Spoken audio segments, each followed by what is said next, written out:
Germany's in a recession. Germany is in a recession. They've had the full year GDP in 2023 declined. First quarter data looks like a continuing decline. That to the extent you get monthly data, more frequent data, it's very negative for Germany.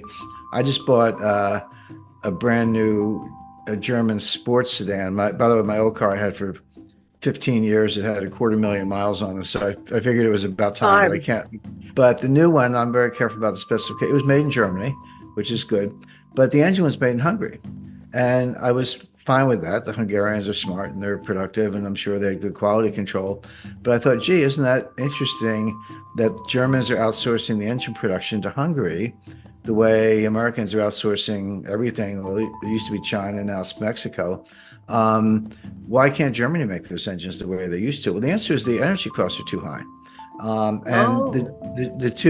The two biggest industries in Germany are chemicals and automotive manufacturing, and they're both very energy intensive. Leave aside the fact that you're making internal combustion engines, it just takes a lot of energy to run those factories, and they're outsourcing everything because the internal energy costs are too high. Well, they're the ones who, if not directly, certainly with NATO, blew up the Nord Stream pipeline. So what do you expect? And then again, on an even bigger platform, bigger frame, the U.S. economic sanctions on Russia because of the war in Ukraine.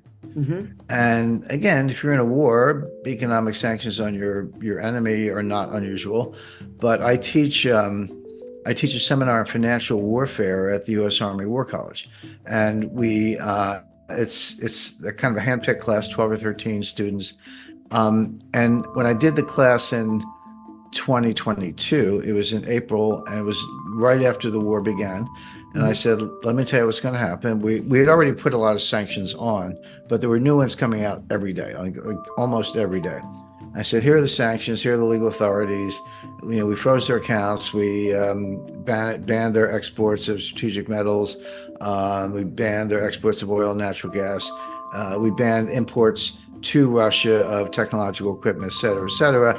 And I remember Biden screaming, we're going to destroy the ruble, we're going to sink the ruble, et cetera. And I said, none of this is going to work. Not only will it not slow down the Russian economy, it will actually boomerang and hurt us, meaning the Western Europe and the United States, more than it hurts the Russians.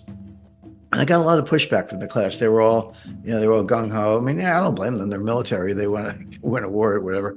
But I said it's not political. I said, I can just tell you that's what's going to happen. The people in charge of it, Wally Adeyemo, who's the Deputy Secretary of the Treasury, let alone Janet Yellen, who's completely clueless. He's our Treasury Secretary. Mm-hmm. Said they understand the law, at least Wally does. Yellen does not.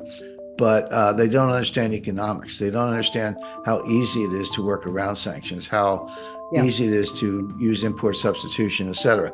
So anyway, I taught the class again last spring. I guess my next one will be coming up in a couple of months.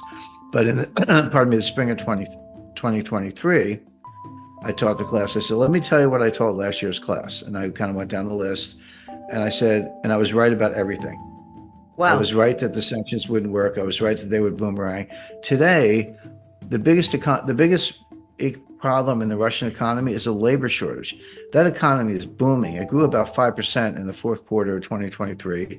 The ruble is stable. It had the big dip, and then it came all the way back, and then it was stable for the better part of a year. Over a year, went down a little bit, but not a lot. That had to do with oil prices. If they have an economic problem, they have a little bit of inflation, which means your economy is running hot. So Vera Nabiullina, who's the head of the Central Bank of Russia, I say she's the only central banker in the world who actually knows her job. She raised interest rates a little bit just to cool it off.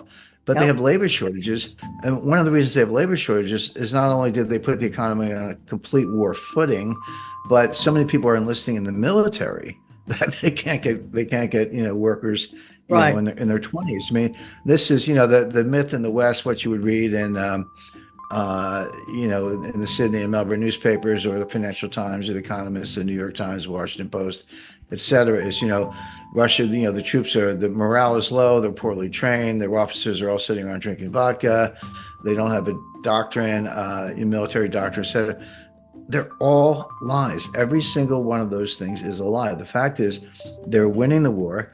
They're advancing on the entire battle line from Adayevka to Kupiansk, and Liman and a number of Bakhmut and a number of other points in between. They're advancing, but the Russians take their time. All you have to do is look at the Eastern Front in World War II. I mean, there were get the number right, 20 million people killed in combat, and I think another 10 million civilians. But the Germans came in and they killed 5 million Russians, and the Wehrmacht said, "Okay, we're on the outskirts of Moscow. We've taken Stalingrad. We've surrounded Leningrad. We've today's St. Petersburg. We killed 5 million Germans, or sorry, 5 million Russians." But then the Russians came back with 5 million more, and then 5 million more. In other words, the Wehrmacht and the German intelligence had no idea quite what they were dealing with in terms of Russia's ability to mobilize, and that's still true. But you look at the Battle of Kursk in 1944, late 43, early 44, they didn't rush into anything. They had a war of attrition.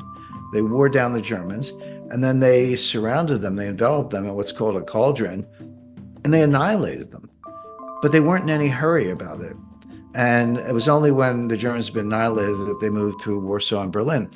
Well, they're doing the same thing in Ukraine. They're not marching to Kiev, not yet, give them time. But they are annihilating the Ukrainians on the battlefront. And now that the US Congress looks like it's not going to approve any further aid to Ukraine, the EU did it reluctantly, but even the EU, I think it was 50 billion euros, if I'm not mistaken. But Hungary insisted that that be in 4 annual installments, not all at once. So whatever that comes to, it's like 13 million. 13 million euros is not going to. That's barely enough to pay the oligarchs in Ukraine, and the U.S. is contributing nothing right now. So Ukraine is losing badly on all fronts. But getting back to the economics of it, which is where we started, the Russian economy is booming. They're running a little hot. They have labor shortages. They're on a total war footing. They're making several million 155 millimeter shells per year. The United States and NATO's arsenals have been depleted. We don't have any more 155 millimeter shells. That's why we're sending them these cluster bombs, because that's all we have left. The U.S. is begging places like South Korea, which had some, to say, hey, could you give us your 155 millimeter shells, we'll send them to Ukraine. South Korea says, well, we might need them ourselves, because the North Koreans are making noise. The Israelis need them to fight in Gaza. And so how did the Western arsenals get completely depleted? That was the other thing. We're going to wear the Russians down. There'll be nothing left of them by the time we're done. Again, the opposite has happened. The Western arsenals are depleted. The German Leopard tanks are blown up on the battlefield. The British Challenger tanks are blown up on the battlefield. The United States sent them some Abrams tanks, which is our top-of-the-line tanks.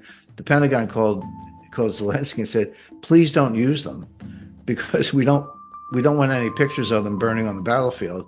It's really bad for sales. So they have some Abrams, but they won't use them because they know the Russians will blow them up with mines, drones, artillery, and bombing. It's kind of, the world's turned upside down.